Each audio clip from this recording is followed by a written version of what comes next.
I think we'll go ahead and get started. Hi, everyone. Good evening. Welcome to September Beers and Banter with the Jackson Hole Historical Society and Museum. My name is Morgan Jowen. I'm the Executive Director of the museum, for those of you who don't know me. And I'm just going to give a really quick introduction tonight, and then get right to our speakers and our panelists. Tonight we're in for a real treat. We're gonna dig into transportation history of Jackson Hole and of Wyoming with two really passionate authors who've done extensive research on these two topics. One upside of doing these virtual programs is being able to bring in, kind of expand our reach and bring folks not necessarily located in Jackson, and I'll let the panelists speak to that, but we're lucky tonight to be able to bring in their expertise.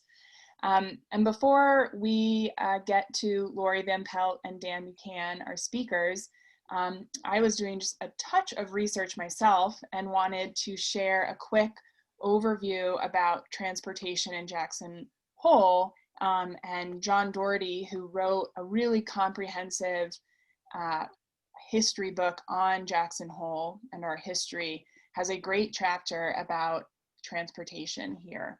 And his opening paragraph, I'm just going to read the first paragraph and a few quotes for you.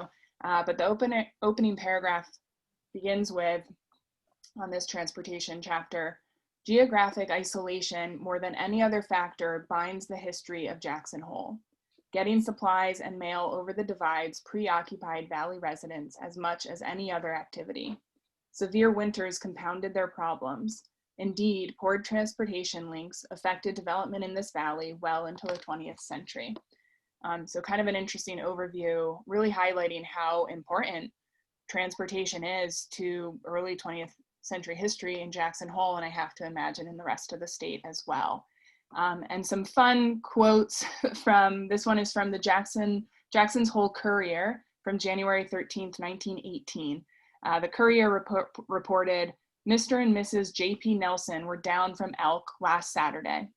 Mrs. Nelson stating that it was her first trip to Jackson in about 4 years.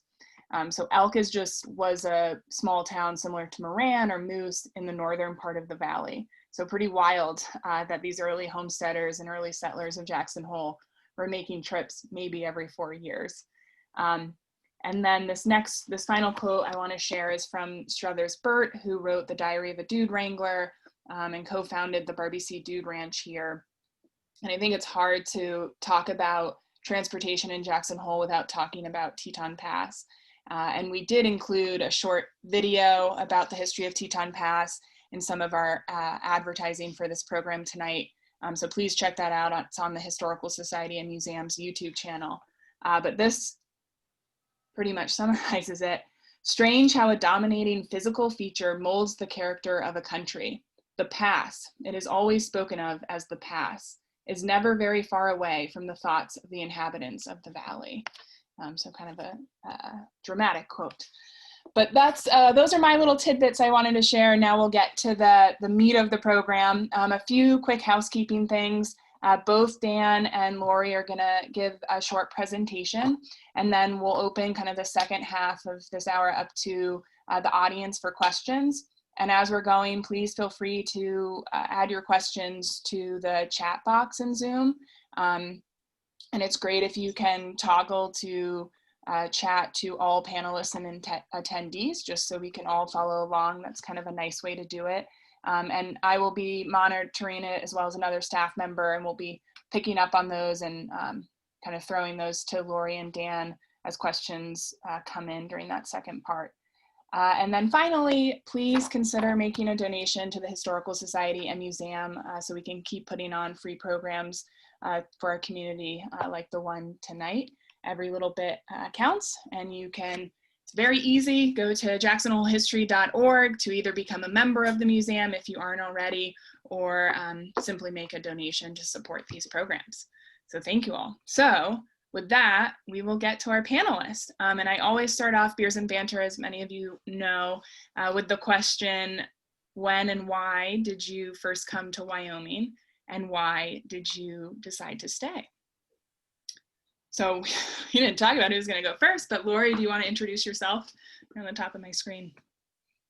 Oh, sure. Hi, I'm Lori Van Pelt, and I currently live in Laramie. And I came to Wyoming in 1990 to complete my Bachelor's of Science degree in finance at the University of Wyoming.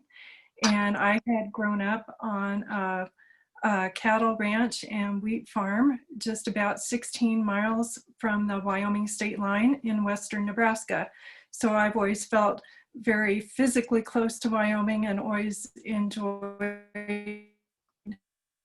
and was really thrilled to come here. And then I completed my degree and I followed my heart to Saratoga. And I was able also to achieve my dream of becoming a published writer. I worked for about a year as a freelance or as a staff writer at the Saratoga Sun, and then I became a freelance writer. And I've been writing ever since. And I stayed in Wyoming because it became home, and I am just really thrilled to still be here. Thanks. Dan? Great story. Thank you, and great quotes, Morgan, to start off the program. That was neat.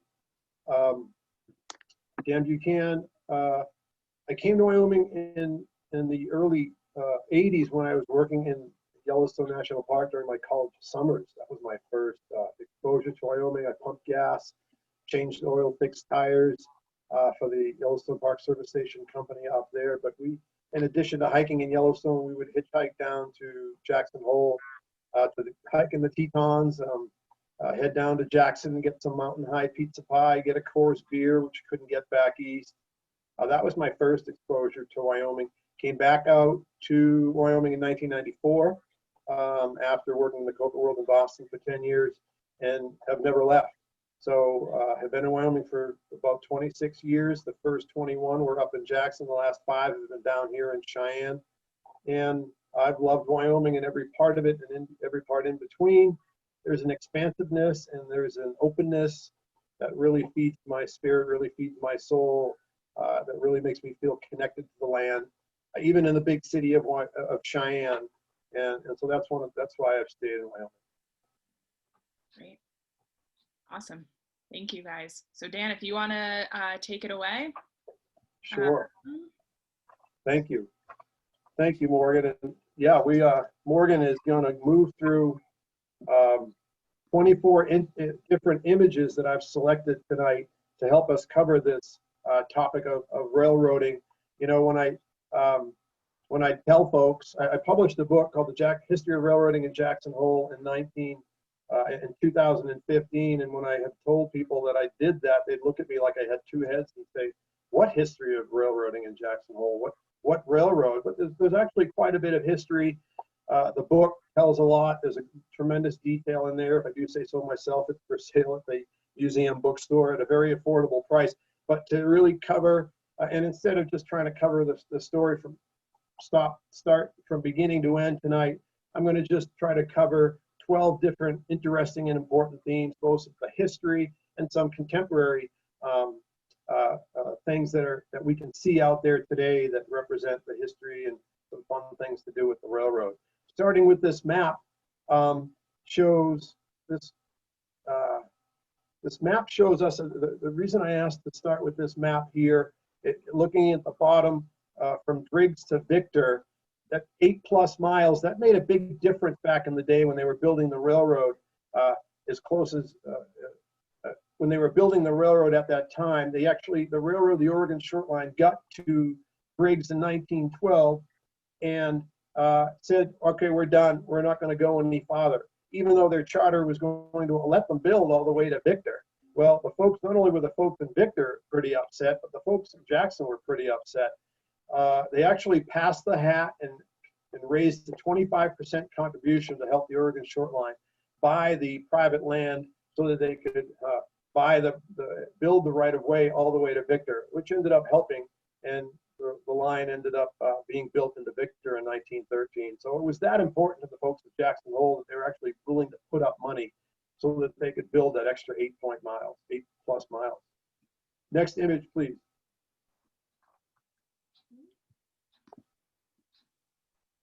Thank you, Morgan. So this was the this just shows a little bit more of a close-up between Driggs and Victor in that 8+ miles. Next image, please, Morgan. So this shows the rails around Jackson Hole.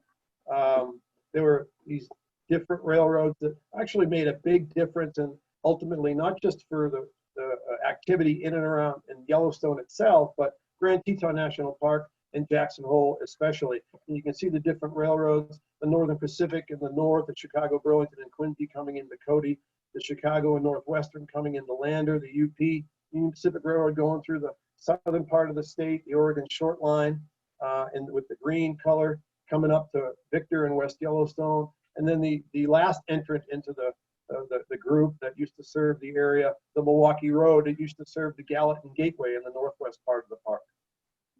Next slide, please, Morgan. So this is a sign up at the top of Teton Pass. At least it was there when I took this photograph in the 1990s. I'm not sure if it still is, but I'm going to just read from it. This has to do with the early exploration of railroads and 4 railroads through Jackson Hole. It says Jim Bridger. We all know who Jim Bridger is. Jim Bridger guided William Reynolds of the topographical engineers over Teton Pass in 1860 in search of a suitable railroad route to the west.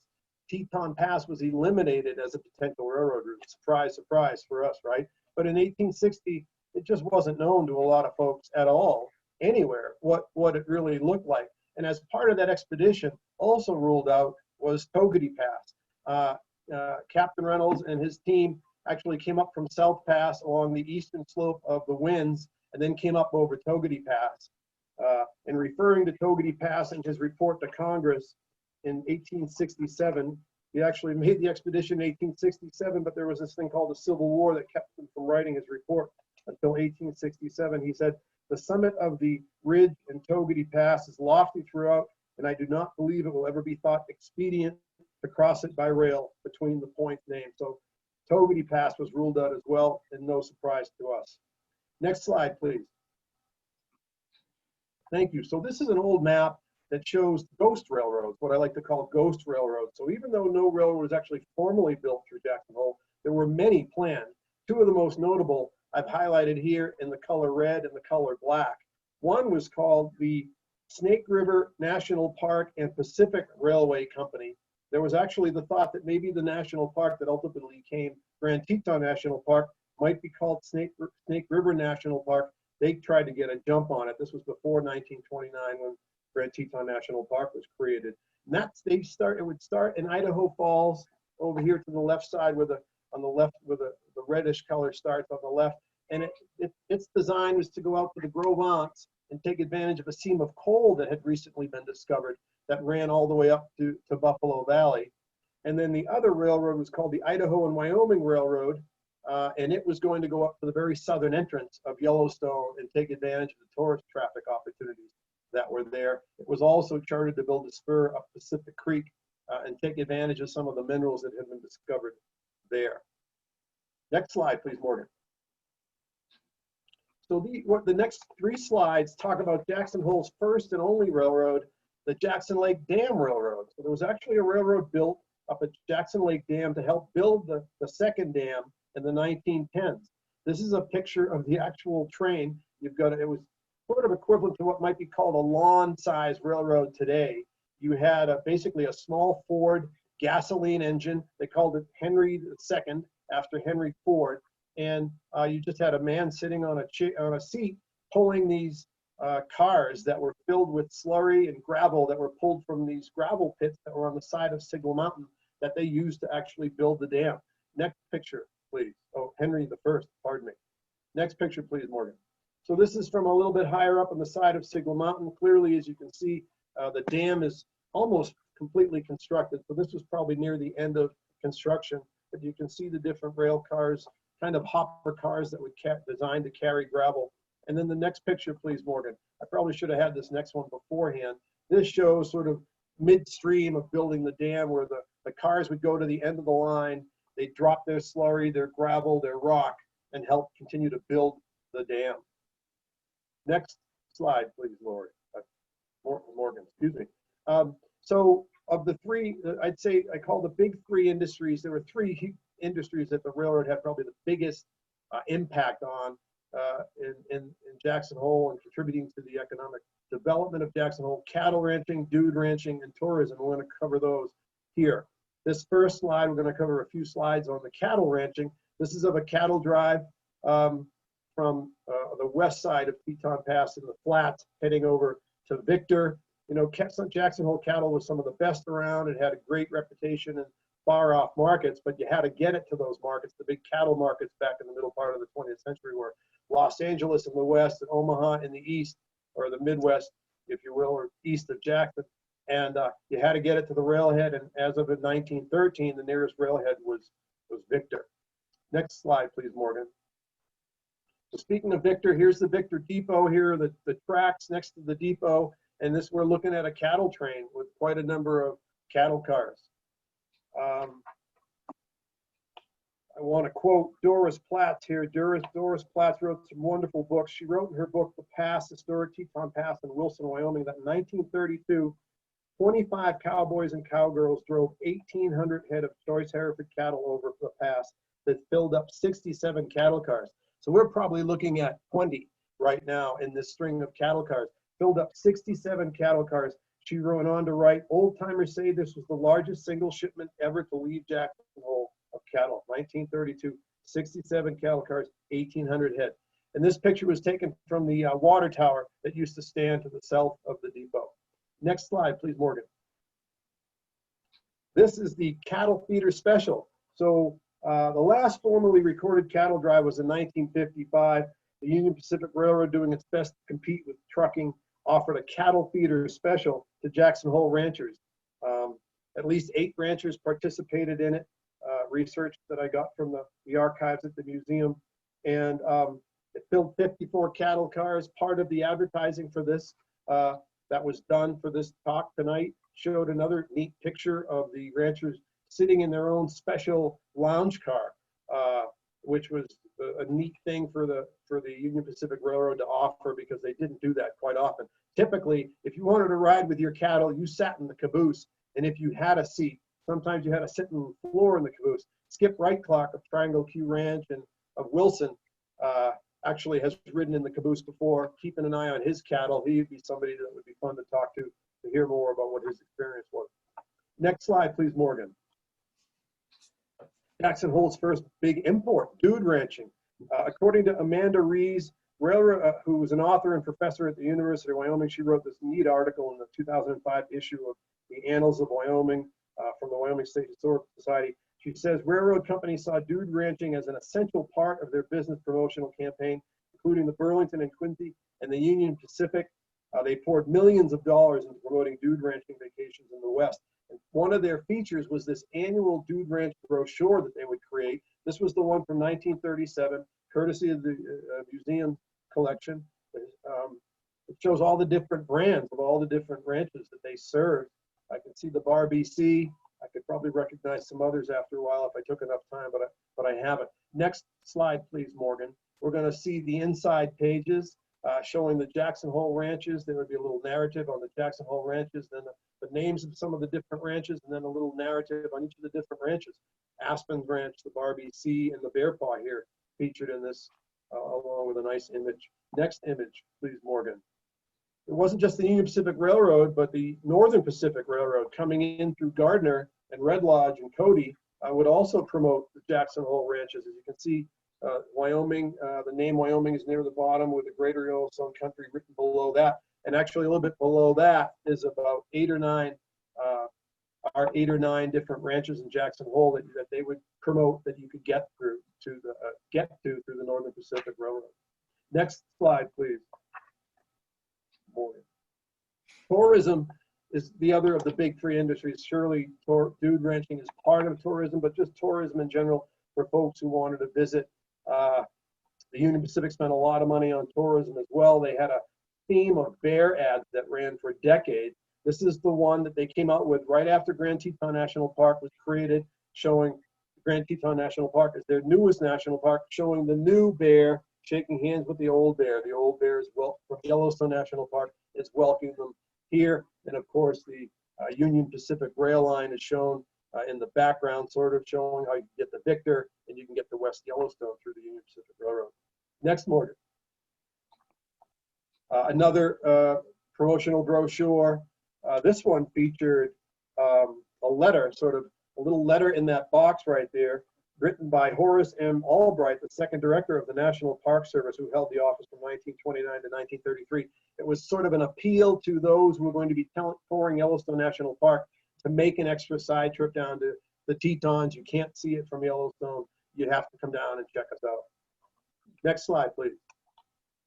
And this is a little, maybe the dullest slide we have tonight, but it's interesting and it's meaningful. And the reason it's a page, it shows timetables. It's a page from a book written by a gentleman over in Idaho Falls by the name of Thornton Waite. He's one of Eastern Idaho's foremost railroad authorities. He included this timetable from the Milwaukee Road, which actually showed how you could come in through the Gallatin Gateway and go out through Victor. You could come in through Victor, go out through the Gallatin Gateway. You could come in through West Yellowstone, go out through the Gallatin Gateway.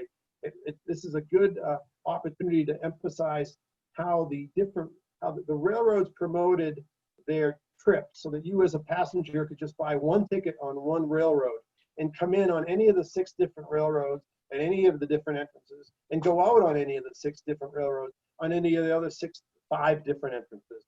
And that really supported Jackson Hole quite a bit. Quite a lot of visitors would come in through some of the other entrances and go out through Victor, which allowed them to come in through Jackson Hole, which allowed them to see the beautiful country and spend some money, maybe go to a dude ranch, eat at a restaurant. The railroads really supported the way they did business, growth and development in Jackson Hole.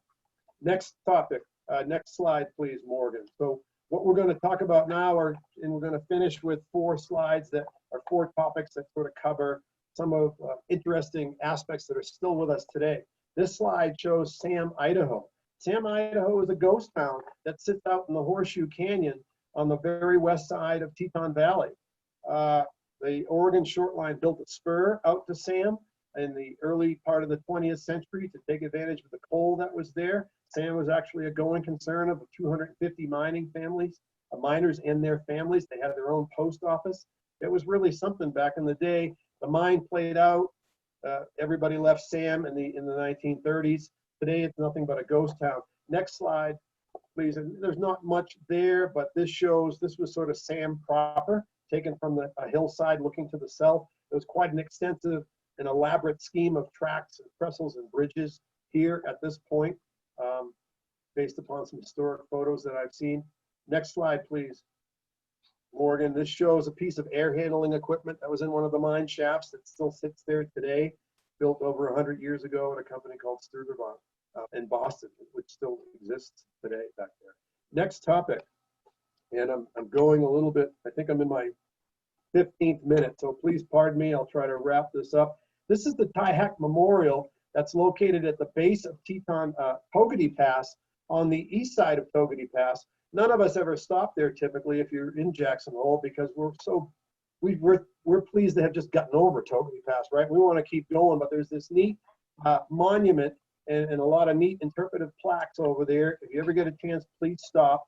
And it's dedicated to the Tyhack. The Tyhack was an occupation of somebody who would go out in the mountains in the middle of winter and cut ties. Ties were the pieces of 8 inch by 8 inch by 6 foot wide pieces of wood that would go under the metal rails that would keep the rails fastened to the ballast and keep the train from moving all over the place. From the early part of the 1900s until 1946, tie hacks employed by the Wyoming Tie and Timber Company produced more than 10 million ties from the forests just east of Togety Pass, and they honored them with this monument. Next slide, please, Morgan. This is a picture from the Virginia Heidi Cooper collection, thank you very much, that was shared to me of ties, just thousands and thousands of ties at the processing plant in Riverton that they pulled out of the river after they floated them down from Togety Pass. Next slide, please. This is the Fay Gallery out on the Teton Village Road, located at 2155 Moose Wilson Road, of course, officially. This is still there today, but it's painted a different color. This was the Fay Gallery where Keith Fay had an art gallery. And Keith Fay was an artist who came from Nebraska. He lived in Jackson Hole for a long, long time. He sold his art for a number of years through galleries in town. And then he finally had saved up enough money to build his own gallery. He was leaning towards, on his property, his primary residence is also located on the same lot. This is a separate structure. He saved up enough money. He was going to build a log cabin while he's in the middle of deciding what he's going to build and giving instructions to his contractor. He went down to Littleton, Colorado to visit a friend's art opening. He didn't really want to go. He drives up. He thinks he's lost because he drives up, follows the directions. There's a depot in front of him, an old depot. And he's thinking, where the heck is the art gallery? He walks inside. He discovers the depot had been converted to an art gallery. And he says, that's it. I'm going to create my art gallery after a depot. So he spent all weekend taking measurements so he could create an exact replica of that depot, which is a Santa Fe Railroad depot that had been located in Littleton, Colorado. It's an exact replica, and I've seen the actual ones myself. You've got the bay window out in the front that the depot agent would use to look up and down the tracks. You've got these freight platforms that run all around it. Inside, in which I've been a number of times, is designed just like a real depot. So it's pretty neat, and it's a real tribute to Keith, and it's neat that the present owner has kept it. Next slide, please. This is a picture of Keith standing out in front of his gallery in 1999. I wrote an article about it for the Jackson Hole Guide back at the time, and Keith was nice enough to pose out in front. Next slide. We're wrapping it up. What's next for railroading in the valley? How about Amtrak riding right through, right in front of the Cathedral Group? This is, I thought, just an interesting slide to end on. This was a trade publication shared with me by Janice Stearns from Hungry Jack's, who knew I had a thing about trains. She was a travel agent for quite a long time. That was one of her specialties. She had a collection of stuff, and she shared that with me one time. And that's it for anybody who's interested. I have the book is available at the museum, and there's an extensive bibliography in the back that sources a lot of the material that I covered tonight. If anybody wants to know some more, and a good bit of it came from the hard work and effort and the archives of the Jackson Hole Historical Society Museum, and I thank you for that. That's it. Thanks, Dan. Before we move on, we do have one question from the audience. Please answer. What you're talking about, but there's a question about, do you know where the labor came from which built the railroads in and around Jackson Hole? Who were all those kayaks? And well, I could comment on it for sure. Probably not as much of an expert as some. A lot of, the Union Pacific Railroad, which is the first railroad that was built through southern Wyoming, was a lot of the ex-Civil War military, and a lot of Irish at that, who built from Omaha, and a lot of Chinese helped us build the Central Pacific Railroad from the west, and they met at Promontory Point. As far as some of the ones that are a little bit, what's down near Rock Springs, there is a fascinating, I forget the town that's just due east of Rock Springs. There's a Republic or Superior.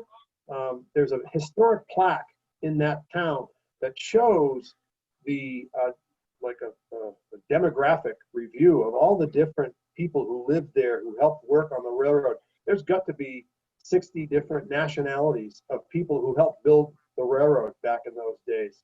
So a lot of different folks from a lot of different parts of the country. As far as the Northern Pacific, the Central, the Chicago and Northwestern, the Chicago, Burlington, Quincy, the Mormons contributed quite a lot of labor at the time. Brigham Young had a good relationship with the UP leaders, and even though there was some battles at times, literally and figuratively, but the Mormons contributed quite a bit of labor, and they supported the building of the Teton Valley branch and the Yellowstone branch that went up to West Yellowstone. Great, thank you. Okay, Lori, you want to dive into? Thank you, Morgan. Thank you so much to you and to the museum and the Historical Society for having me tonight. And thank you, Dan. That was a fascinating presentation, and I really enjoyed it. And a few minutes back there, you were showing the landscape around the ghost town of Sam, it's a rugged mountainous landscape with many trees. And so if our attendees could continue to visualize that type of landscape, which is really similar to some of the places in Yellowstone National Park, and then think about riding a Columbia high wheel like these bicycles in Yellowstone National Park, up and down some of those steep inclines, and really making their trip an adventure. And that is what Billy Owen, a surveyor from Laramie, Wyoming, did in 1883 with friends. He was the first to ride through Yellowstone National Park. He was riding a Columbia high wheel, which would have been a cycle much like this. And also he said he was the first to cross the Continental Divide a wheel. And I think that's such a romantic term to use. And these bicycles, you had to use a mounting step to get up to get seated. And also I would like people to look at the handlebars. Sometimes they were called mustache handlebars. And Billy Owen wrote about his 1883 trip through Yellowstone. He wrote about it in a magazine called Outing, which was in 1891. And he talked about how they pedaled very hard to get up a steep incline. And then they went down the hill and they threw their legs over the handlebars and let the brakes out and sped down the hill. And to me, this sounds like a very exhilarating ride. And there were reasons why they did that. It's because, as you can imagine, the balance on a bicycle like this would be much different than the two-wheelers we know today. And many times people took headers, which would mean like the bicycle would go end over end and you'd fall on your head. So if you put your feet over the handlebars, you were more likely to land on your feet in the event that that happened. In Billy Owen's account, they made it down the hill. It was just an exhilarating ride and fascinating even now to read about. And so many of you probably are acquainted also with Billy Owen because of a connection to Mount Owen, which is near Jackson up here, and also the Grand Teton, that he is said to have been the first to ascend the Grand Teton. But I can also tell you that I, for many years, was the assistant editor of wyohistory.org, and that is where this picture comes from, my article, Touring Wyoming a Wheel. And there are several other articles by the editor Tom Ray about Billy Owen, and also there's an article about the ascent to the Grand Teton and how there may have been some other people that may have come first. So wyohistory.org is a great resource, a fine resource, and I appreciate very much the chance to share my work from them. And also this photograph is of members of the Laramie Bicycle Club, and this was from the American Heritage Center. So this gives you an idea of I would say, the romance of the times and how we all would think bicycling is kind of a standard now, but maybe in those days it was really a new thing and really fun to do also. So, and I would like to also mention that bicycling really grew in the period between the 1880s and 1890s. In a recent article by Bicycling magazine indicated that there were about 50,000 riders in the United States in the 1880s, but by the mid-1890s, there were 1 million bicycles a year being manufactured. That's really quite a big jump. So everybody was really into this bicycling. And by that time, though, there were more safety bicycles, and they looked much more like the bicycles we know today. And one of the fascinating things for me in writing this article, and I have to say, it was one of the most fun articles I've written, because every step along the way, there was a new discovery, something I didn't know about Wyoming or didn't know about the history of cycling. And one of the things that I didn't realize were there were many bicycle clubs. And many years ago, I wrote a book for High Plains Press, and it was called Dreamers and Schemers, and I featured Dr. Lillian Heath, who was Wyoming's first female physician, and she practiced in Rawlins in 1893. And she also was the first female member of the Rawlins Bicycle Club. And when I was researching her story, I thought that was a very fascinating tidbit. And so as I was researching this one, I was just really intrigued to find out that there were so many bicycle clubs in Wyoming. And so there was also the Cheyenne Bicycle Club that began in 1892, and it had 60 members. And they ranged in all sorts of careers. There were physicians, attorneys, bookkeepers, you name it, basically. People were really into bicycling. And it's really fun to see that they were enjoying that so much. And you can go to the next picture, Morgan, if you'd like to. This is a photograph which really illustrates our program tonight. We've got the bikes and the rails.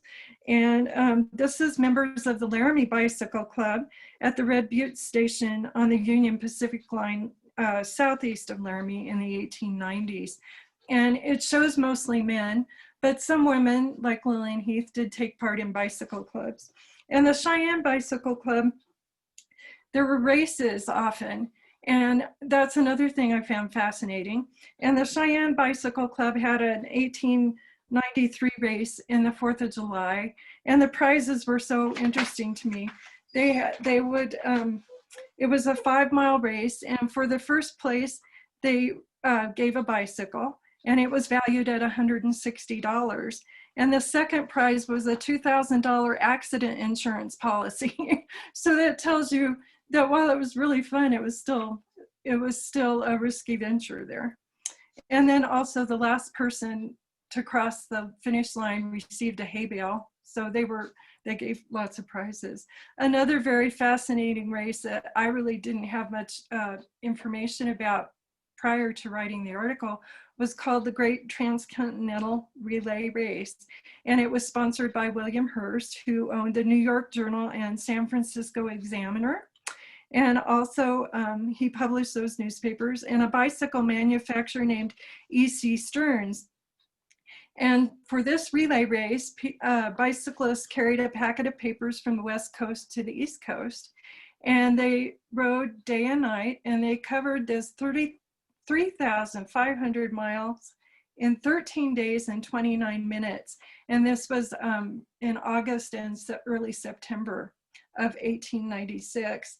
And one of the Cheyenne Bicycle Club members who participated in the relay race was a Cheyenne man named Bug Urswell, or Charles Urswell, and he supervised this 635-mile portion of it from Rock Springs to Kearney, Nebraska. And one of the fascinating stories about this race was that at the time they had dignitaries sign the letters in the packet as they went through different cities. And the governor of Wyoming was W.A. Richards at that time, but he was not there in Cheyenne at that time. And Alice Richards served as acting governor for this event for her father. And the rider who arrived in Cheyenne hit a mud puddle and fell at her feet. And she was said to have given an air of pretty embarrassment when she accepted the packet from this rider. So there were still spills even during that time. And you can go to the next slide, Morgan, if you would like to. And these are members of the Cheyenne Bicycle Club.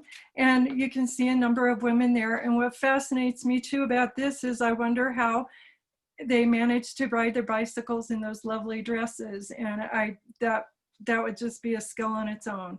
And the horns there, we don't know if they blew those horns for safety reasons or if they were musical in addition. We're just not sure about that. And this slide is this is from the Wyoming State Archives, so we certainly appreciate that photo. And there was rivalry between the clubs different times. And also, they talked about how they created bicycle paths. There was an article in the Natrona County Tribune in 1897 that noted that a 1-mile bicycle path was being built in Cheyenne at a cost of $500. And I think that is so interesting because, of course, today we know that there are many bicycle paths that are in the millions of dollars. And in Jackson area, and also here in Laramie, there was recently the Cirrus Sky Bike Trail here in Laramie, and that was supposedly about $1 million in cost, or a little bit above that. So it's changed quite dramatically in those times. And you can go to the next slide if you'd like to. Thank you. And these are an interesting group too. These are members of the 25th Infantry, the Black Bicycle Corps, and they're training at Minerva Terrace at Mammoth Hot Springs in Yellowstone in 1896. And they made a ride from Missoula, Montana to St. Louis. And this is from the National Park Service, this photo. And the Army was conducting an experiment in 1897 to see if bicycles would be effective for military use and transportation. And so there were an all-black regiment except for the officers, and 20 men were chosen for this duty to ride the Spalding bicycles. And they tested 8 different types of tire brands during their travels, and they became known as the Black Bicycle Corps. And then the Montana to Missouri trip that they took was 233 miles across northeastern Wyoming. And it was roughly following the Burlington Railroad route. So we're back to the railroad again. And then they arrived in St. Louis, but a permanent bicycle group was never organized by the military. So that was interesting to me too. I had no idea about that. And you may go to the next slide if you'd like to. And these are Laramie's Elmer Lovejoy and Nell, and they're on a bicycle built for 2. So this is showing how the bicycle was expanding and what you could do with it. And also many of you would know that Elmer Lovejoy made the first automobile in Wyoming, and that was roughly about the same time, 1897, 1898. But there she is riding with that beautiful long skirt, and that just is amazing to me. And just to give you some context too about prices, in the Platte Valley Lyre from Saratoga, there was an advertisement in 1898 about this same time that from the National Sewing Machine Company, and they showed 2 different models of bicycles for sale, and one cost $50 and the other was $40, and that was roughly what a top hand on a cattle ranch made in a month. So bicycles were prized possessions. And also there were bicycle races at Cheyenne Frontier Days in the 1900s. And there's another slide we can go to. And this is Jacob Schwab. He's from the Cody area, and he came from Canada, and he was a racer. And this is when he was 24. And he also would own the Cody Trading Company. He was a Wyoming senator from about 1905 to 1913, and he wrote the state's motor vehicle law. So there were really some celebrities or famous people in Wyoming that were really involved in bicycling. And when you look at the muscles that he has on his legs, how practiced he must have been and how difficult bicycling must have been at that time. So some of these things just really fascinate me, and I think it would be interesting to learn more about Mr. Schwab too. And as bicycles were advancing, and that's fine, you can go to the next slide, that's fine. This is another thing that I didn't know in Wyoming history about bicycles. And many people know, of course, the story of Tom Horn, who was accused of murdering young Willie Nickel. And he was jailed for that, and he escaped from jail with another person in the jail. And one stole the sheriff's horse, and Tom Horn was afoot.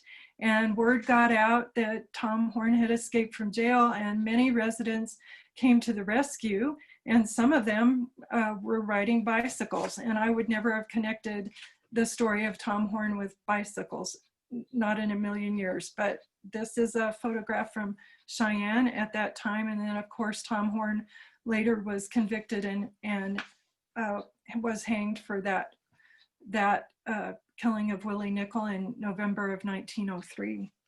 And this is also a photo from the Wyoming State Archives. And so I've been really pleased to share with you these photos that come from my article in wyohistory.org. And I'm, again, wyohistory.org graciously allowed me to share these with you. And another thing that's fascinating about that website is that we do have field trips in addition to our articles. And so at the end of the articles, we list field trips that you might be interested in taking. And there were several for this one about bicycle tours that you can do today. And there is the Great Divide mountain bike route, and that stretches from Canada to New Mexico, and it's about 2,700 and some miles. And that passes through Grand Teton National Park and Pinedale and South Pass. And so that would be of interest to many attendees and many people in Jackson. And also we featured some Rollins area mountain bike trails. The BLM office in Rollins has some 30-mile trails, 30-mile rides and maps that you can get. And also there's the Transamerica Trail, and it's from Astoria, Oregon to Yorktown, Virginia. And it comes through Yellowstone National Park and Grand Teton National Park, Du Bois and Lander. So there are some interesting bike rides that people today can take. And of course, there are many races today. There's more contemporary things. And I know there recently has been like the Snowy Range race, which is near Saratoga, and there's an event near Casper, and I'm sure many, many events up near Jackson there. And so that gives you a basic overview of bicycling in Wyoming and some of the things that I found so fascinating about our state and cycling. And I hope that our attendees have enjoyed it as well. Thank you. Awesome. Thank you, Lori. That was great. Really fun photos, and what a fun way to approach an article of kind of piecing it together. Where can we find historic photos of bicycles, and then let's see what the story is behind it. That's great. And there's an awesome comment in the chat that kind of ties this all together, and we were talking about this I think earlier, but thank you Stephen Hoff for sharing. You can bicycle the railroad route from Teutonia to Ashton. It's about 32 miles, and it traverses 120-foot high trestles at Bitch Creek, Fall River, and Coyote Creek. So kind of a fun way. If you're here because you like railroads and bikes, that is probably the trail for you. Oh, yes. And Dan and I were discussing how often there's rails to trails things now, and often like on the old railroad grades may be used for bike paths today. So that's a connection also. Yeah, exactly. Fun stuff. Great. Are there any more questions from the audience? I see a hand up from Esther. I'm gonna unmute you for a second if you do just want to ask your question, or you can type it in. I'm not sure if you still have a question, but.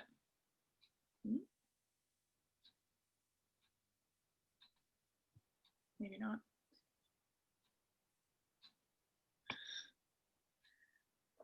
We've answered all the questions, I guess.